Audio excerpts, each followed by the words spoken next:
بسم اللہ الرحمن الرحیم قال رسول اللہ صلی اللہ علیہ وسلم اربع من کن فیہ کان منافقا خالصا ومن کانت فیہ خصلۃ منہن کانت فیہ خصلۃ من النفاق حتی یدعها اذ اؤتمن خان واذا حدث کذب واذا وعد اخلف واذا خاصم فجر وَإِن صَلَّ وَصَامَ وَزَعَمَ أَنَّهُ مُسْلِم او کما قال صلی اللہ علیہ وسلم۔ ناظرین کرام، آج جس چیز کی طرف میں توجہ دلانا چاہتا ہوں وہ عملی نفاق ہے، اور رسول کریم صلی اللہ علیہ وسلم کی جو حدیث مبارکہ آپ کے سامنے رکھی ہے، یہ بخاری اور مسلم کی روایت ہے، بڑی معروف روایت ہے، اور اس میں اللہ کے نبی صلی اللہ علیہ وسلم نے فرمایا کہ جس شخص کے اندر 4 خصلتیں اکٹھی ہو جائیں وہ پکا منافق ہو جاتا ہے، اور اگر ان 4 میں سے اس کے اندر کوئی ایک خصلت ہو تو گویا کہ وہ 1/4 منافق ہے، 2 ہوں گی تو آدھا ہو جائے گا۔ تو اس طرح سے رسول اللہ صلی اللہ علیہ وسلم نے فرمایا کہ کہ وہ اس خصلت سے نجات حاصل کر لے، اور اس کے ساتھ جو رسول اللہ صلی اللہ علیہ وسلم نے یہ بات ارشاد فرمائی وہ رونگٹے کھڑے کر دینے والی ہے کہ وَإِن صَلَّ وَصَامَ وَزَعَمَ أَنَّهُ مُسْلِم، کہ وہ نماز پڑھے، روزہ رکھے اور اپنے آپ کو مسلمان سمجھتا ہو، اس کے باوجود وہ پکا منافق ہو جاتا ہے اگر اس کے اندر 4 خصلتیں جمع ہو جائیں۔ کون کون سی 4 خصلتیں ہیں؟ جھوٹ بولنا، بددیانتی اور خیانت کرنا، وعدہ خلافی کرنا اور گالی گلوچ کرنا۔ آج اگر میں اور آپ اپنے گھروں اور معاشرے کا حال دیکھیں تو بعض علماء کے بقول ہمارے معاشرے میں تو جھوٹ اور بددیانتی اور وعدہ خلافی اور گالی گلوچ کا کلچر بن چکا ہے۔ یہ چیز ہماری گٹی میں داخل ہو چکی ہے، جدھر دیکھیں جھوٹ کے مظاہر نظر آتے ہیں۔ جھوٹ وہ پہلا نقطہ آغاز ہے جہاں سے نفاق کی ابتدا ہوتی ہے۔ واللہ یشہد ان المنافقین لکاذبون، اللہ اس بات کی شہادت دیتا ہے کہ منافقین جھوٹے ہوتے ہیں۔ تو کثرت سے جھوٹ بولنا، بار بار جھوٹ بولنا، یہ نفاق کی علامت ہے۔ مسلمان کو جھوٹ زیب نہیں دیتا۔ لعنت اللہ علی الکاذبین، جھوٹوں پہ اللہ کی لعنت ہے۔ اللہ کی لعنت، اللہ کی پھٹکار، اللہ کی مار جس فرد یا جس قوم پہ ہو گویا کہ اسے اللہ کی رحمت سے دور پھینک دیا گیا ہے۔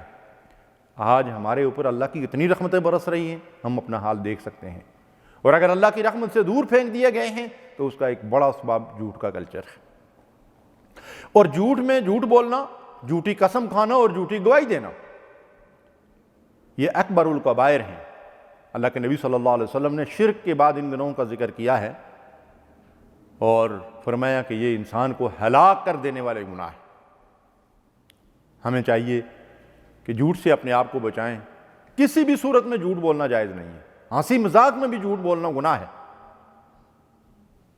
بعض لوگ دوسروں کو ہنسانے کے لیے شگوفے چھوڑتے ہیں، جھوٹ بولتے ہیں۔ نبی صلی اللہ علیہ وسلم نے فرمایا ایسے لوگوں کے لیے ہلاکت ہے، ہلاکت ہے، ہلاکت ہے۔ اللہ ہمیں اس ہلاکت سے بچائے اور سچ بولنے کی توفیق دے۔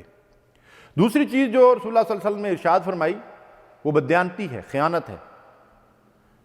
اگر کوئی کسی کی امانت ہمارے پاس ہے تو دیانتداری کے ساتھ اس کی حفاظت کریں۔ جہاں کہیں ہم کام کرتے ہیں، کسی عہدے میں ہیں، کسی منصب پہ ہیں، ہمارے ماتحت مالک کی کچھ چیزیں ہیں، کوئی ڈرائیور ہے اس کے پاس گاڑی ہے، کوئی کسی جگہ پہ کام کرتا ہے اس کے پاس کوئی ٹولز وغیرہ ہیں، کوئی چیزیں ہیں، کوئی مشینیں ہیں، وہ سب مالک کی امانت ہیں اس کے پاس، اور اللہ کا دین مسلمانوں کے پاس اللہ کی امانت ہے۔ رسول اللہ صلی اللہ علیہ وسلم نے ہمارے حوالے کی ہے۔ اگر اس دین کے تقاضوں کو ہم پورا نہیں کرتے تو ہم اس دین کے ساتھ بددیانتی اور خیانت کرتے ہیں۔ اللہ تعالیٰ نے فرمایا اللہ اور اس کے رسول کے ساتھ خیانت نہ کرو، یعنی اس دین کے ساتھ خیانت نہ کرو۔ اور نبی صلی اللہ علیہ وسلم نے فرمایا لا ایمان لمن لا امانۃ لہ، جو دیانتداری نہیں کرتا، دیانت کا حق ادا نہیں کرتا، بددیانتی اور خیانت کرتا ہے اللہ کے ساتھ یا بندوں کے ساتھ، اس شخص کا کوئی دین نہیں ہے، اس شخص کا کوئی ایمان نہیں ہے۔ لا ایمان، بے ایمان انسان ہے۔ تو ہمیں اپنا جائزہ لینا چاہیے۔ آج جس کرپشن کا ہم رونا روتے ہیں وہ کرپشن ایک عام فرد سے لے کر مزدور اور کسان سے لے کر صدر اور وزیر اعظم تک جو ہے، ہر شخص جو ہے اس کرپشن کا شکار ہو رہا ہے۔ یہ کرپشن کیا ہے؟ یہ بددیانتی اور خیانت ہی تو ہے، یہ جھوٹ ہی تو ہے، یہ ملاوٹ، یہ مکاریاں، یہ جھوٹے وعدے، یہ جھوٹی گواہیاں، یہ سب تباہی اور بربادی اور ہلاکت میں ڈالنے والی چیزیں ہیں۔ تیسری چیز جس کے بارے میں رسول اللہ صلی اللہ علیہ وسلم نے فرمایا وہ وعدہ خلافی ہے۔ وَأَوْفُوا بِالْعَهْدِ إِنَّ الْعَهْدَ كَانَ مَسْئُولًا، وعدہ پورا کرو کہ وعدے کے بارے میں اللہ کے ہاں باز پرس ہوگی۔ ہمیں وعدہ کر کے، وعدہ تحریری طور پر ہو یا وعدہ زبانی کلامی ہو، وعدہ وعدہ ہے۔ نبی صلی اللہ علیہ وسلم نے فرمایا کہ لا دین لمن لا عہد لہ، اس شخص کا کوئی دین نہیں ہے، وہ بے دین انسان ہے جو عہد کو پورا نہیں کرتا ہے۔ کسی سے قرض ادھار لے لیا، جی تنخواہ ملے گی واپس کر دوں گا، 10 تنخواہیں مل جاتی ہیں، بندہ ہمارے آگے پیچھے گھومتا رہتا ہے، ہمیں پتہ ہی نہیں ہوتا کہ ہم نے کوئی وعدہ کیا ہے۔ کیسے مسلمان ہیں ہم؟ اللہ کے نبی صلی اللہ علیہ وسلم نے فرمایا وعدہ خلافی کرنے والا جو ہے اس کا کوئی دین نہیں ہے، بے دین انسان ہے۔ ڈرو اللہ سے۔ اور چوتھی چیز اللہ کے نبی صلی اللہ علیہ وسلم نے فرمایا وَإِذَا خَاصَمَ فَجَرَ، کیا؟ گالی گلوچ۔ گالی گلوچ کرنے والا، لان تان کرنے والا، بد کلامی اور بد زبانی کرنے والا مومن نہیں ہوتا۔ نبی صلی اللہ علیہ وسلم نے فرمایا مومن کو یہ باتیں زیب ہی نہیں دیتی ہیں۔ بھائی لڑائی جھگڑا بھی کسی سے ہو سکتا ہے، نا اتفاقی بھی ہو سکتی ہے، اختلاف بھی ہو سکتا ہے، لیکن شائستگی کے دائرے کے اندر ایک مسلمان کو اپنی زبان استعمال کرنا چاہیے۔ گالی گلوچ مسلمان کا کام نہیں ہے، اور ہمارے ہاں جو حال ہے وہ کسی سے مخفی نہیں ہے۔ اس لیے ہماری زبان جو ہے اس کو ہمیں لگام ڈالنا چاہیے، اللہ سے ڈرنا چاہیے کہ نبی صلی اللہ علیہ وسلم نے فرمایا قیامت کے دن اس زبان کی وجہ سے کتنے لوگوں کو اوندے منہ سیٹ کر جہنم میں ڈال دیا جائے گا، یعوذ باللہ۔ تو نفاق کی جو علامات ہیں ان میں ایک علامت یہ بھی ہے کہ نبی صلی اللہ علیہ وسلم نے فرمایا کہ یہ جو منافق ہے یہ گناہ کو بالکل ہلکا سمجھتا ہے، جیسا کہ بہت بڑا گناہ کر کے بھی منافق یہ سمجھتا ہے کہ ناک پہ مکھی بیٹھی تھی اس طرح کر کے اس کو اڑا دیا، اور اس کے مقابلے میں جو مومن ہے وہ چھوٹی سی چھوٹی غلطی بھی اس سے سردرد ہوتی ہے تو وہ چیخ اٹھتا ہے، وہ گھبراتا ہے، وہ پریشان اور بے اطمینان ہوتا ہے، بے قرار ہو کر روتا ہے، اللہ سے معافی مانگتا ہے کہ میں پہاڑ کے نیچے آ گیا ہوں۔ اللہ اکبر۔ یہ فرق ہے مومن اور منافق کا۔ اور قرآن کریم میں ایک اور علامت بھی منافقین کی بتائی گئی، قول و فعل کا تضاد۔ فرمایا یقولون بألسنتہم ما لیس فی قلوبہم، یہ جو کچھ زبان سے کہتے ہیں ان کے دل میں یہ نہیں ہوتا۔ اور فرمایا لم تقولون ما لا تفعلون، تم کیوں وہ بات کہتے ہو جو کرتے نہیں ہو۔ تو قول و فعل کا تضاد منافقین کا وتیرہ، منافقین کا کام ہے، مسلمان کو ایسا نہیں کرنا چاہیے۔ اسی طرح نبی کریم صلی اللہ علیہ وسلم نے فرمایا کہ آیات النفاق بغض الانصار، انصار صحابہ کرام جو بڑے مخلص لوگ تھے ان کے ساتھ بغض اور عداوت یہ منافقین کی ایک پہچان تھی، اور آج کے دور میں مخلص مسلمانوں کے ساتھ بغض اور عداوت رکھنے والے منافقین ہیں۔ اور پھر وہ فَيَسْخَرُونَ مِنْهُمْ، مخلص مسلمانوں کا مذاق اڑاتے ہیں یہ منافق۔ آج آپ دیکھیں ڈائریکٹ اگر مسلمان کو اور یا اسلام کو گالی نہیں دے سکتے تو کبھی پردے پہ جو ہے وہ پھبتیاں کستے ہیں، کبھی داڑھی کا مذاق اڑاتے ہیں، اور کبھی نماز کا مذاق یوں اڑاتے ہیں کہ ملا کی دوڑ مسجد تک۔